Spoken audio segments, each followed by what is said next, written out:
Assalamualaikum, I'm Dr. Ikra from Edo Hospital. Today the topic of discussion is diseases in children. अब जो बच्चों में बीमारियां होती हैं आंखों के रिलेटेड, उसमें बहुत सारी इकसाम है। अब सबसे पहले जो बीमारी टॉप ऑफ द लिस्ट है वो है रिफ्रैक्टिव एरर्स, जो कि नजर की कमजोरी होती है। अब रिफ्रैक्टिव एरर्स जो होते हैं वो प्लस माइनस के नंबर्स में भी आते हैं, जिनको मायोपिया हाइपरमेट्रोपिया बोलते हैं, और जो ओवरऑल उसको मतलब एस्टिग्मेटिज्म भी होता है उनमें। अब जो मायोपिया होता है उससे हम यूजुअली आम जुबान में दूर की नजर कमजोर होने को बोलते हैं। ये इतना कॉमन है और बच्चे बहुत ज्यादा जो हमारे पास आते हैं वो किस कंप्लेंट के साथ आते हैं कि टीचर ने कहा है कि बच्चे को बोर्ड नहीं दिखाई देता या बारीक अल्फाज नहीं दिखाई देते या काम में बहुत मिस्टेक होता है। तो बहुत सारे बच्चे हमारे पास मायोपिया हाइपरमेट्रोपिया के पेशेंट हमारे पास डायग्नोज हो जाते हैं। अब मायोपिया हाइपरमेट्रोपिया के ठीक कैसे कर सकते हैं?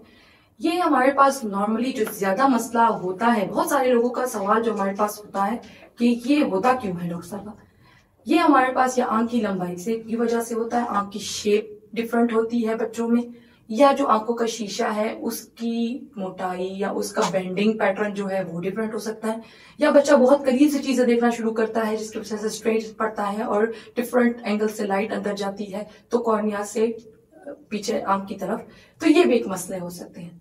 अब इसको हम ट्रीट कैसे कर सकते हैं? ट्रीटमेंट जो है इसका नॉर्मल है स्पेक्टिकल्स, ग्लासेस या कॉन्टेक्ट लेंसेज, लेकिन बच्चों में हम यूजुअली क्योंकि वो केयर नहीं कर सकते कॉन्टेक्ट लेंसेज की, तो spectacles are more accurate for them. उसके अलावा जब बच्चे 20 या 22 साल तक के हो जाते हैं और 6 महीने तक नजर में तब्दीली नहीं आती, एक ही जैसी नजर रहती है, तो हम रिफ्रैक्टिव सर्जरीज होती हैं उसकी तरफ जा सकते हैं। जो दूसरी हमारे पास डिजीज मोस्ट कॉमन है बच्चों में वो है स्क्विंटिंग। जो स्क्विंटिंग होती है जिसे हम क्रॉस्ड आइज बोलते हैं या भैंगापन आम जुबान में, वो भी नजर की कमी की वजह से मोस्ट प्रोबेबली ज्यादातर बच्चों में नजर की कमी की वजह से होती है। जिन पे हाइपरमेट्रोपिक जो चिल्ड्रन होते हैं उनमें ये फोकस का मसला बन जाता है और आंख को जहां से अच्छा दिखाई देता है वो इस तरफ मूव करना शुरू हो जाती है, तो आंख टेढ़ी लगना शुरू हो जाती है। बहुत सारे हमारे पास आते हैं वो कहते हैं कि बच्चे को ना एक एंगल से उसकी आंख हमें टेढ़ी लगती है या किसी एक टाइम में उसकी आंख टेढ़ा होना शुरू हो जाती है। जब हम नजर की टेस्ट करते हैं तो उसमें काफी कमी होती है, फिर हमें चश्मा लगाना पड़ता है। लेकिन जो चश्मे की नजर की कमी की वजह से क्रॉस्ड आइज है वो चश्मा लगाने से ठीक हो जाता है। लेकिन जो आई फॉर एग्जाम्पल नजर भी ठीक है, सब कुछ ठीक है, लेकिन भैंगापन है, वो मसल्स की कमी की वजह से उसमें ताकत नहीं होती, उसके लिए हम सर्जरीज करते हैं, लेकिन 13 से 14 साल की उम्र के बाद। तो बच्चों में ज्यादातर जो क्रॉस्ड आइज या स्ट्रैबिस्मस होता है वो नजर की कमजोरी की वजह से होता है या पट्टों की कमजोरी की वजह से होता है। नजर की कमजोरी की वजह से है तो हम ग्लासेस लगाएंगे, या अर्ली एजेस में अगर हम सर्जरी करेंगे तो हम उसको एम्ब्लायोपिया से बचाएंगे नजर की कमी जब हो। और दूसरा ये कि पट्टों की कमजोरी, अगर पट्टों की कमजोरी है तो हम इंतजार करेंगे एक वक्त तक, ठीक है, ताकत की दवाइयां कुछ एक्सरसाइजेस बताएंगे। उसके अलावा जब बच्चा 13-14 साल का हो जाए, उसकी ग्रोथ एक हद रफ्तार पकड़ ले, तो उस टाइम हम उसकी सर्जरी करके उसको भैंगापन को ठीक कर सकते हैं। तीसरा जो हमारे पास मोस्ट कॉमन होता है वो है एम्ब्लायोपिया। अब जो एम्ब्लायोपिया है वो होता क्यों है?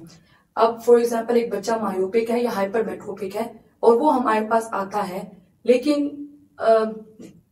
अब एक बच्चा हाइपरमेट्रोपिक या मायोपिक है और उसकी नजर में कमी है, माँ बाप को किसी को पता नहीं चलता कि इसकी नजर में कमी है, तो दिमाग क्या करता है, वो एक डेवलपमेंटल एरर होता है। एक आंख में नजर ज्यादा कमजोर होती है, एक आंख में नजर नॉर्मल होती है, तो दिमाग ऑटोमेटिकली हमारे दिमाग ऐसी चीजें को अट्रैक्ट करता है या परसीव करता है या उसको वेलकम करता है जो अच्छी होती हैं, ठीक है, ब्यूटीफुल होती हैं, अच्छा काम करती हैं, तो हम उसकी तरफ यूजुअली जाते हैं।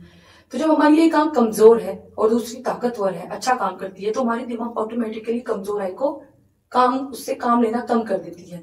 तो वो जो कमजोर वाली आंख होती है वो लेजी आई की तरफ तब्दील होना शुरू हो जाती है और उस आंख से बच्चे को अमूमन दिखना कम हो जाता है क्योंकि दिमाग का फोकस उसे हट जाता है।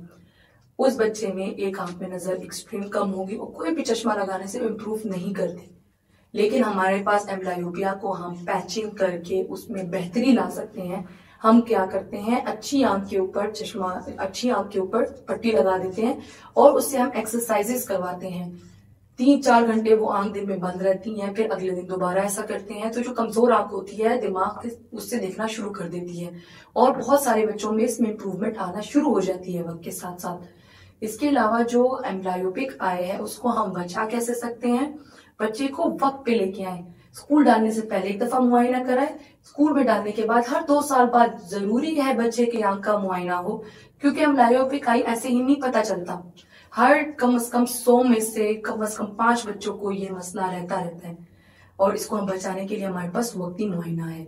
जैसा कि आप जानते हैं, ईडो हॉस्पिटल आंखों का इदारा है। यहाँ पे स्पेशलाइज्ड ऑप्टोमेट्रिस्ट और सर्जन्स बैठते हैं, और वो आपकी बच्चों की वक्त पे नजर की कमी को या इनमें से कोई भी बीमारी को डिटेक्ट करके उसके लिए राय अमल पे मतलब कोई अच्छा आपको समझा सकते हैं, काउंसल कर सकते हैं। उनकी बीमारी को ठीक करने के लिए स्पेक्टिकल्स या किसी चीज की भी जरूरत हो वो भी प्रोवाइड करेंगे।